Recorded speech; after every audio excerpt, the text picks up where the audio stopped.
ओम नमो भगवते वासुदेवाय। ओम नमो भगवते वासुदेवाय। ओम नमो भगवते वासुदेवाय। नारायणं नमस्कृत्य नरं चैव नरोत्तमं देवीं सरस्वती व्यासं ततो जयमुदीरयेत्। नष्टप्रायेषु अभद्रेषु नित्यं भागवत सेवया भगवती उत्तमा श्लोके भक्तिर्भवति नैष्टिकी। ॐ अज्ञानतिमिरान्धस्य ज्ञानाञ्जनशलाकया चक्षुन्मीलितं येन तस्मै श्रीगुरुवे नमः। श्रीचैतन्यमनोभीष्टं स्थापितं येन भूतले स्वयं रूपः कदा मह्यं ददाति स्वपदान्तिकम्।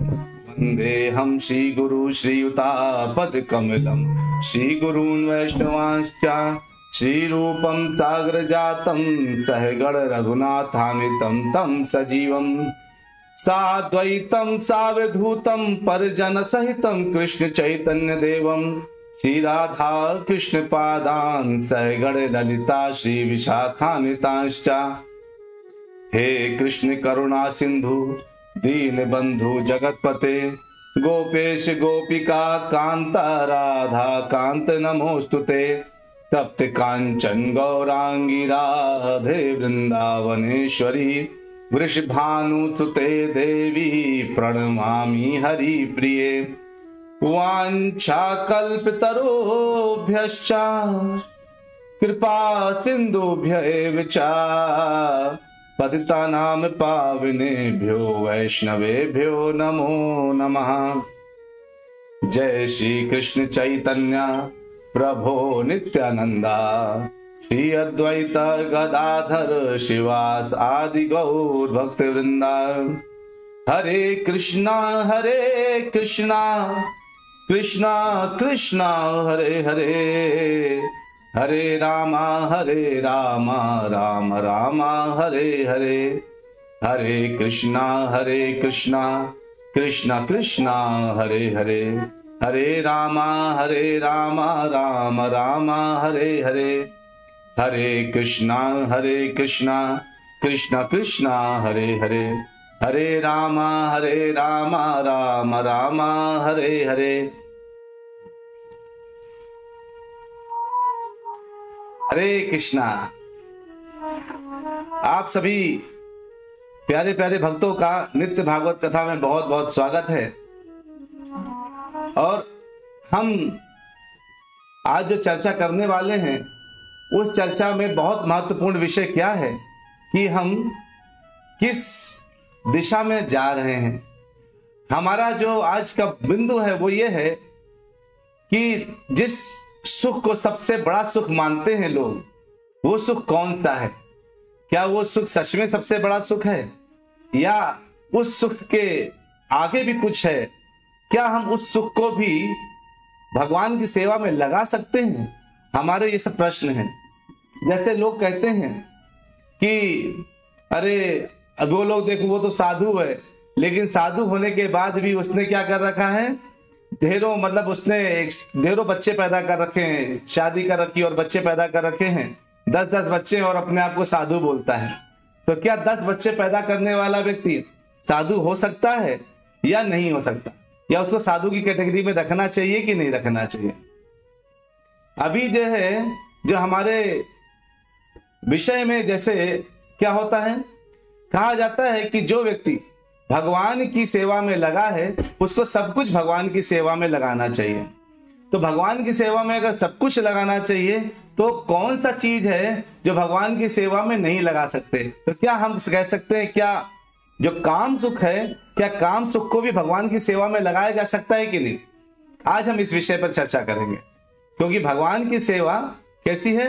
भगवान की सेवा केवल और केवल जितनी भी चीजें यहाँ पर इस जगत में जो भी आप देख रहे हैं वो सब कुछ भगवान की सेवा में लग सकता है। सब कुछ भगवान की सेवा में लगाया जा सकता है। तो चलिए देखते हैं इसके लिए श्री जीव गोस्वामी क्या कहते हैं, क्या कौन सा व्यक्ति है, क्या कर सकते हैं, क्या बनते हैं। जैसे देखिए श्री जीव गोस्वामी कहते हैं इस विषय को लेकर, कहते हैं उन्होंने कहा कुछ विषयों में कंट्रोल होना चाहिए। किन किन चीजों में कंट्रोल होना चाहिए? श्री रूप गोस्वामी क्या कहते हैं? कहते हैं वाचो वेगम मनसः क्रोध वेगम जिह्वा वेगम उदर उपस्थ वेगम। ये 6 प्रकार के वेग हैं। वाचो वेगम, देखिए अगर हम जब बोलते हैं, जब हम कहना शुरू करते हैं तो हमारे पास देखिए जो वचन है ये 2 प्रकार के हैं। या तो हम जीभ जो है 2 कार्य करती है, या तो हम खा सकते हैं या तो हम जो है बोल सकते हैं। अगर हम अच्छा बोलते हैं तो सब लोग तारीफ करेंगे, बुरा बोलेंगे तो लोग बुराई करेंगे, सिंपल है ना। तो हम अगर हमारे वाचो वेगम, अगर हमारे बोलने में वेग में कंट्रोल है, हम सब हर समय क्रोध में नहीं बोल रहे, बड़े विनम्र बोल रहे हैं, तो विनम्रता के साथ जो बोलता है यानी वाचो वेगम, मनसः मन का वेग, क्रोध का वेग, जिह्वा का वेग, उदर का वेग, और लास्ट में क्या बोला? उदर मतलब पेट। पेट का भूख लगी और भूख लगते ही आपने जो मर्जी आए खा लिया, जो मर्जी आए मिल पी लिया, ऐसे जो है क्या होता है वो उदर का वेग को कंट्रोल नहीं होता। उपस्थ वेगम मतलब जननेंद्रियों का वेग। तो कहा जाता है कि इन जननेंद्रियों के वेग को देखिए, जो साधु लोग होते थे ना वो क्या करते थे, पहले आपने कई कथाएं सुनी होंगी जिसमें अप्सराएं आकर के साधुओं को डिस्टर्ब करती रही हैं, इंद्र देवता भेजते रहे हैं। तो जो कहते हैं उपस्थ वेग जो है, जो जननेंद्रियों का वेग है, सबसे भयंकर वेग, इसको कंट्रोल करना है।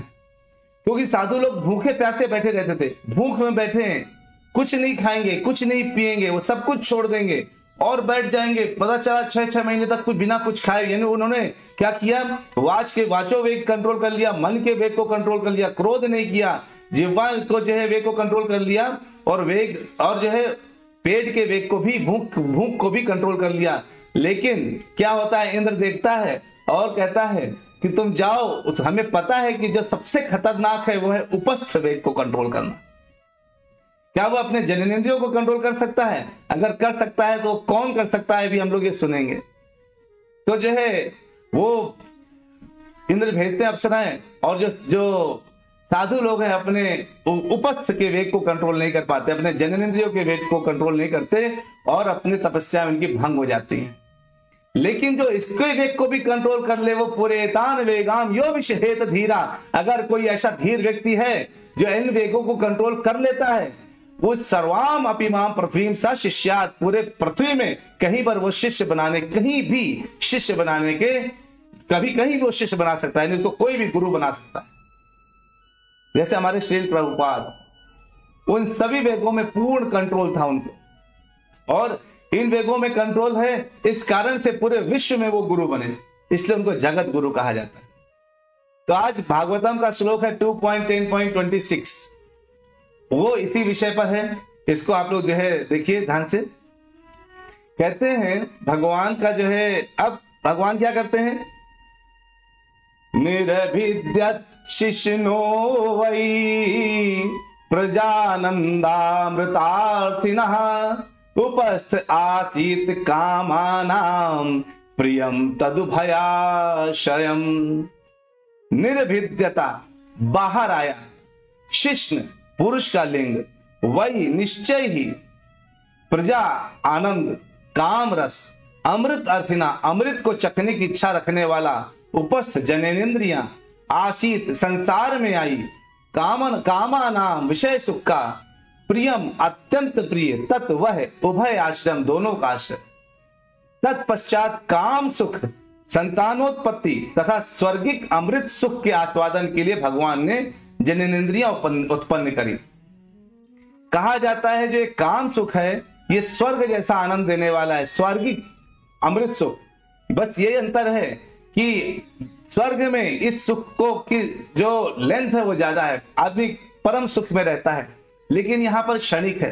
तो उस क्षणिक स्वर्गिक सुख को प्राप्त करने के लिए व्यक्ति क्या करता है? सारे धर्म खो देता है, सारे मान मर्यादा खो देता है ना।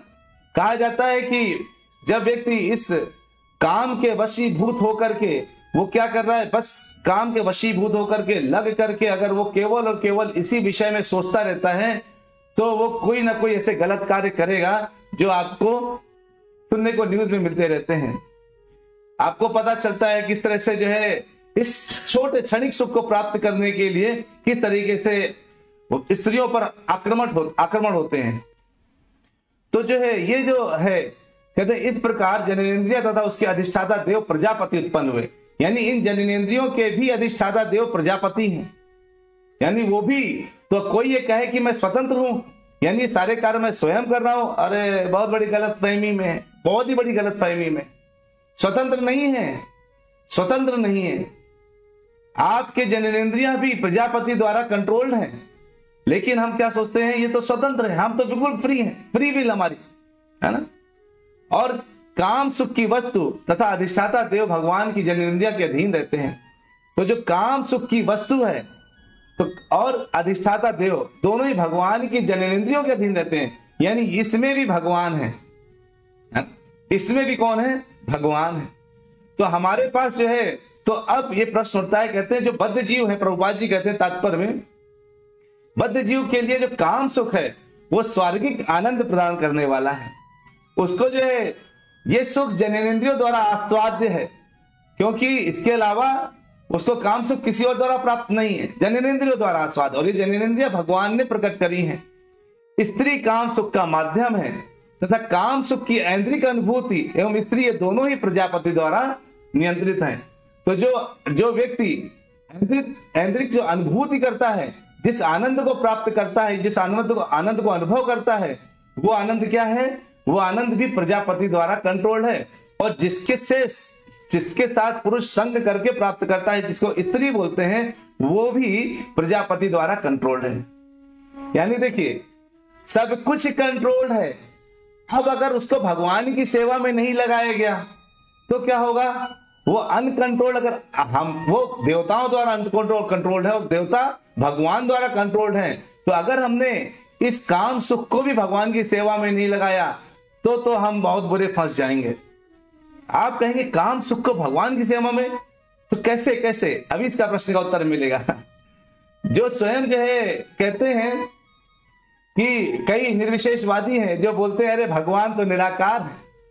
अरे अगर भगवान निराकार होते तो जननेन्द्रिया कहां से आ जाती, है ना। नहीं, वो उनके पास आकार है, उनके पास शरीर है। तो और जो काम सुख की जितनी सारी वस्तुएं सबके सब क्या है, आश्रित है। यदि संभोग से स्वर्गिक अमृत की अनुभूति ना होती तो संतान के पालन पोषण के लिए बालक कोई इतना बवाल अपने सर पे नहीं लेता। प्रभुपाद जी कहते हैं कि लोग शादी क्यों करते हैं, ताकि जो है उनको ये सुख प्राप्त हो, लेकिन इस सुख के बाद संतान होगा तो संतान को पालना पड़ेगा। अगर भगवान ने इसमें ये स्वर्गिक सुख नहीं रखा होता तो लोग कहते हैं अरे तो फिर क्या फायदा इस विषय में आगे जाने का, कोई फायदा नहीं है। तो जो है अब लेकिन व्यक्ति लगातार इसमें पड़ा कैसे रहता है, लगातार वो जो है वो हर समय इस स्थिति में कैसे रहता है, क्योंकि तो वो कहते हैं भगवान इसमें भगवत गीता में क्या कहते हैं, ध्यायतो विषयान पुंसः संगस्तेषुपजायते संगात् संजायते कामः कामात् क्रोधो अभिजायते। देखिए आपने देखा होगा कई लोगों को जो अपने इंद्रिय विषयों का चिंतन लगातार करते रहते हैं। देखिए दो तरीके होते हैं, एक तो हम इंद्रिय विषय में लगातार जो है हम दूर रहे उनसे, और या तो हम जो है अगर दूर हैं और तो आप दूर तो हो गए, लेकिन क्या होगा, हमारा जो ध्यान है वो लगातार विषयों में लगा हुआ है, तो इंद्रिय विषयों का चिंतन लगातार हो रहा है। तो जो कहते हैं इंद्रिय विषयों का चिंतन करते हुए मनुष्य की उनमें आसक्ति उत्पन्न हो जाती है।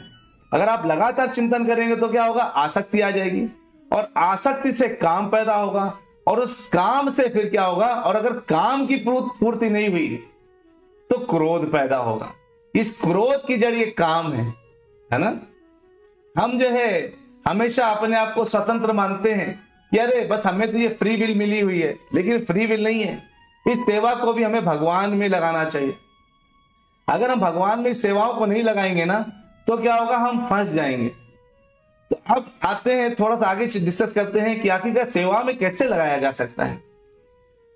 तो देखिए क्या है कि हम ये सब जानते हैं, हम बद्ध जीव हैं, इतना तो हमें पता चल गया। हमारा अंग का एक एक भाग बद्ध है, हम स्वतंत्र नहीं हैं।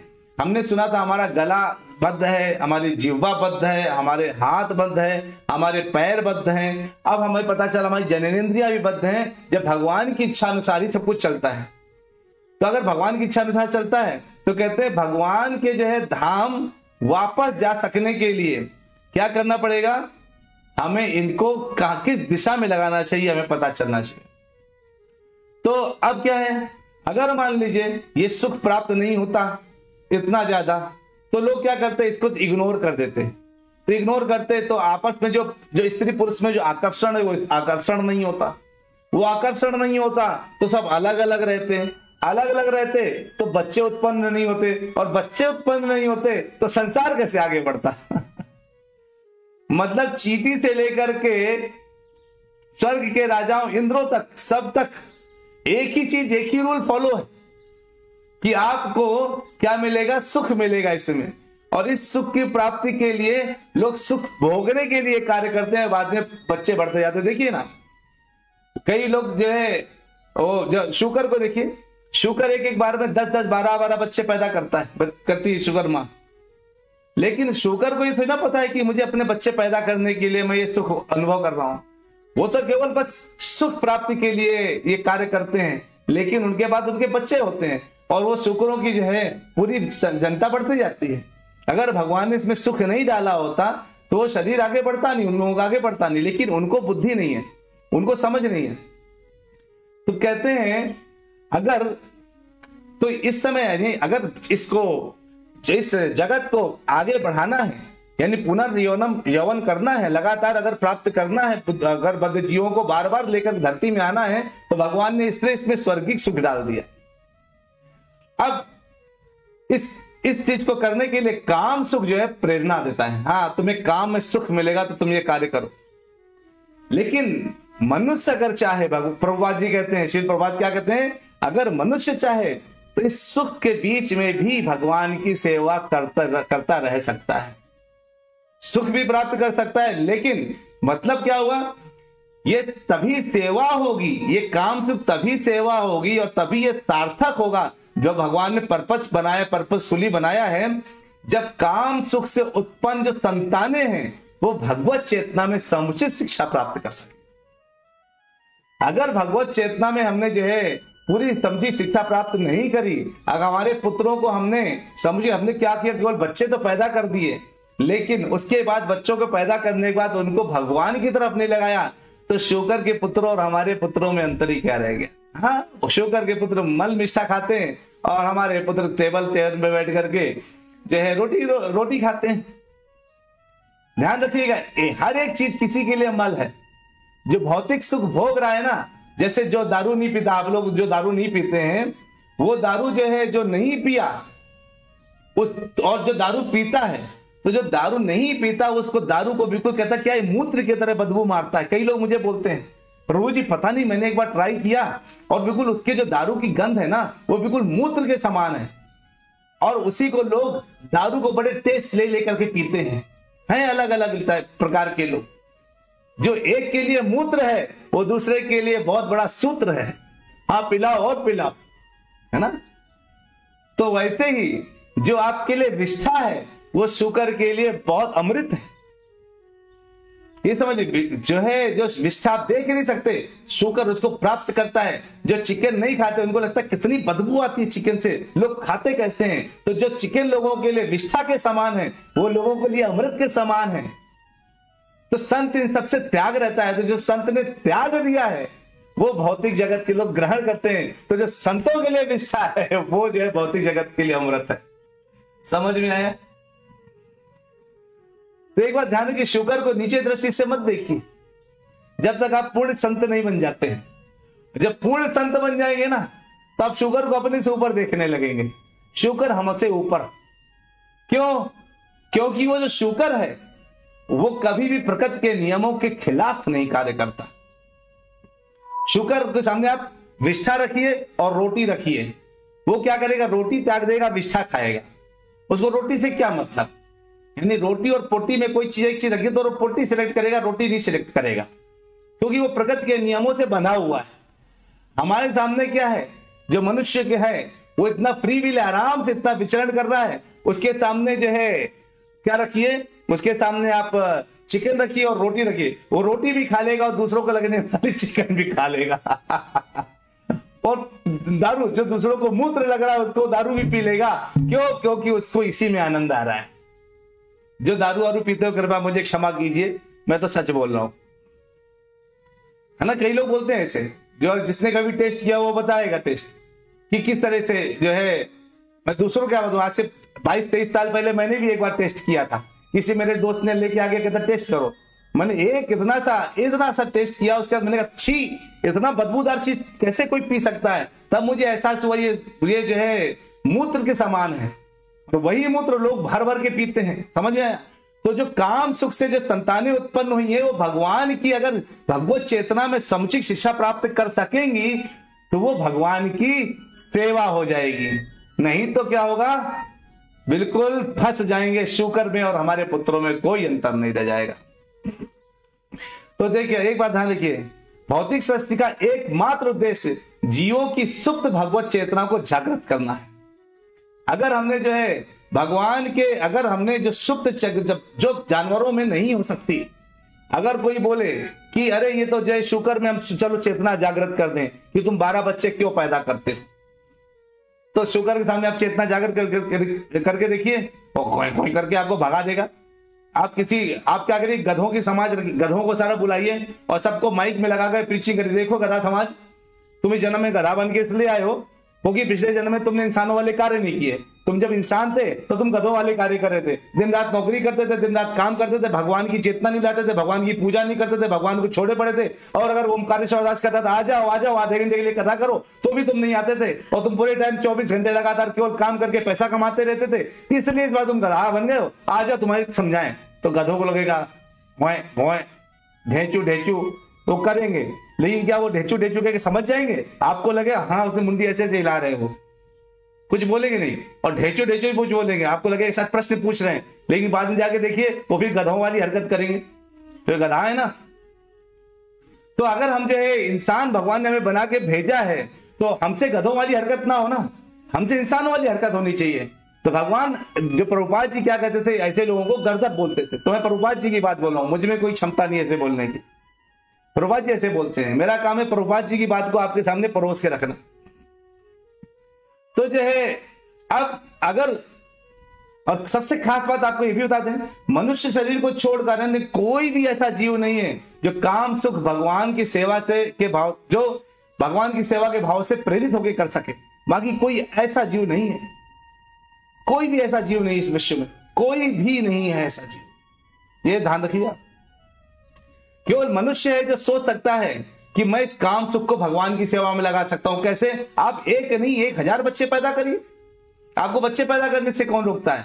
खूब सुख भोगिए, लेकिन आपने 100 बच्चे पैदा करके क्या बने? कौरव के, यानी जो 100 बच्चे आपके धृतराष्ट्र की तरह नहीं होनी चाहिए। आप जो 100 बच्चे पैदा करके धृतराष्ट्र मत बन जाइए कि आंखों में पट्टी लगा ली, भगवान मुझे दिख नहीं रहे हैं। भगवान है लेकिन दिख नहीं रहे। कई कहते हैं कहां है भगवान? तुमने भगवान देखा है? तुमने भगवान देखा है? अरे हाँ देखा है, भगवान देखा है, तुम नहीं देख पाओगे। लेकिन क्यों? एक मंत्री से मिलने के लिए तो 100 प्रोटोकॉल फॉलो करने पड़ते हैं, भगवान से मिलने के लिए बस भगवान देखा हमें दिखाओ फिर हम मानेंगे।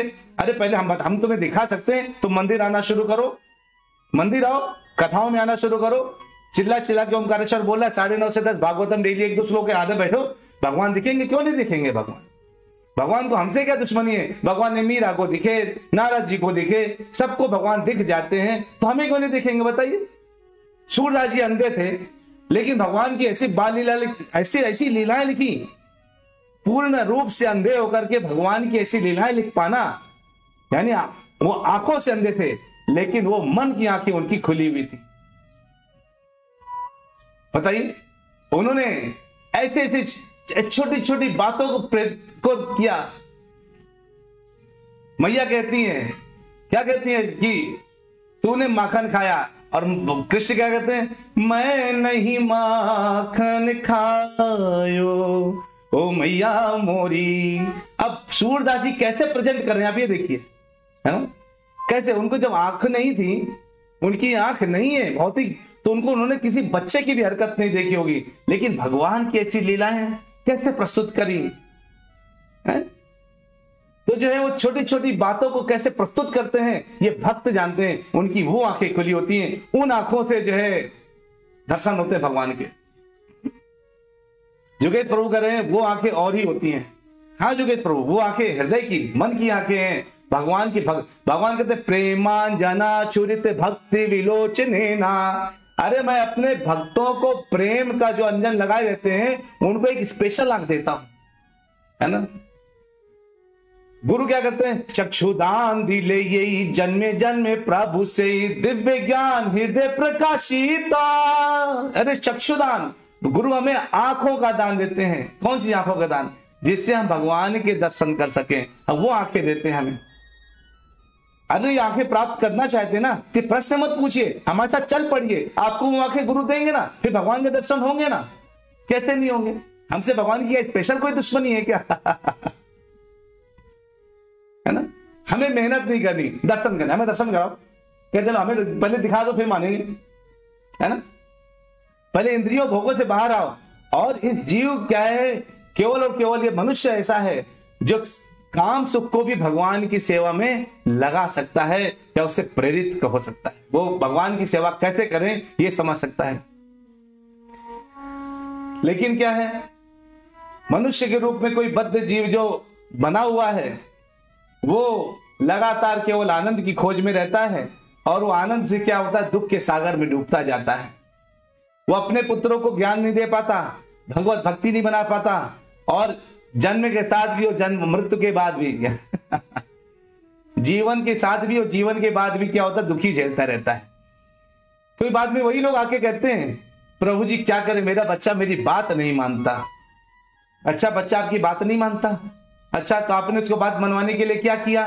जब आपकी माँ आपके साथ रहती है, पिता आपके साथ रहते हैं, आप उनकी बात मानते हैं क्या? अगर आप उनकी बात मानेंगे तो बच्चा आपकी बात मानेगा। ये बिल्कुल गिव एंड टेक है। आप सोचते हैं आप डाकू बने रहे, बच्चा साधु बन जाए, ऐसा नहीं होगा ना। तो बच्चों को भगवत भक्त बनाया नहीं, तो कुकर शुकर की तरह वो भी घूमते रहते हैं और भटकते रहते हैं, और अंत में जाकर के क्या करते हैं, वो आपको कोई सम्मान, कोई इज्जत, कोई वैल्यू नहीं देने वाले। प्रभुपाद जी बिल्कुल स्पष्ट शब्दों में कहते हैं, मध्य जीव मोक्ष प्राप्ति के लिए उपयुक्त संतानों को भगवत चेतना की ओर अभिमुख कर सकता है। अगर वो चाहे तो सैकड़ों संतानें उत्पन्न कर सकता है, लेकिन इन सारे संतानों को उत्पन्न करने के बाद उसको भगवत भक्ति में लगाना है। जितना चाहे उतना इंद्रिय सुख भोग सकता है, लूट सकता है, लेकिन अपनी संतानों को क्या करना है, भगवत भक्ति में लगाना है। नहीं तो शुक्रों कुकरों के जैसे पुत्र होंगे, क्या फायदा।